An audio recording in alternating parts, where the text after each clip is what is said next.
I'd like to show you how to digitize simple polygons in QGIS. Here I have a series of beaver ponds, and I don't have those in any data layer. I want a vector data layer that has a polygon for each of these meadow marshy areas upstream from a beaver pond, including old ones and new ones. So to digitize, I need to do a couple of things. First, I need to make sure that my project has my target coordinate system. In this case, I'm going to be digitizing into this NAD 83 Zone 15 North coordinate system, so I want to set that. I want to make sure it matches the coordinate system I'm going to have for my new shapefile. If I left-click on this button, it's this little asterisk with the vector lines with dots, I can create a new shapefile in this shortcut. So I'll left-click here, and I will name this in my target location so I can navigate to where I'm putting my data, and I'll call this Polys 1 just for,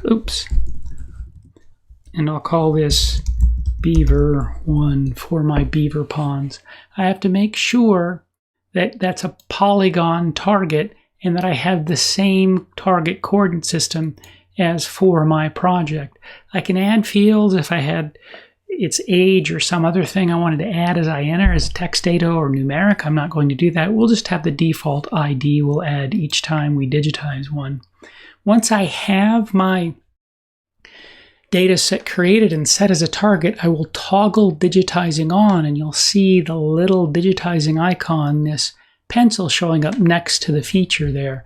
I want to zoom in on my first target, and I'm going to digitize these quite quickly so that you don't waste too much of your time. So I'll click on this Add Polygon button to activate it. You can see it has this gray box around it.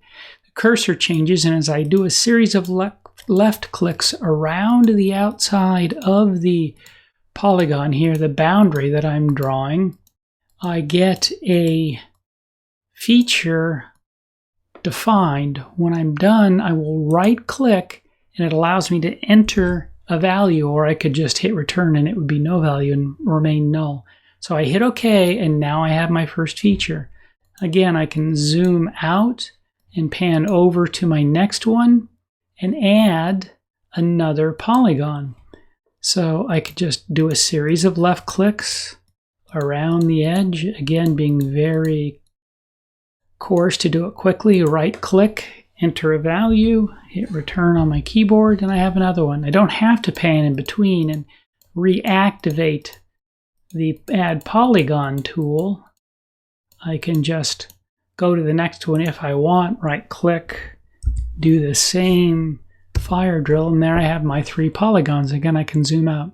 Now let's suppose I made a mistake. I don't like this polygon, I don't want to try and fix it. I can select a feature by getting my selection cursor and clicking on the feature. You see it shows up as selected, and then use the delete key to delete that feature. Oops, I didn't want to do that. I made a mistake. I can go up here to the undo button, and it's back. Suppose I think I can fix it. I just want to work on a vertex. Well, I can click here in the vertex editor, and then when I hold over the button or over the feature, you'll notice that the vertices show up. I can hold over a vertex and click, and it will grab that vertex. You see it shows kind of purplish in the background, and reposition it, and then click again. When I'm done, I want to save my work and then toggle editing off. And now I have these polygons.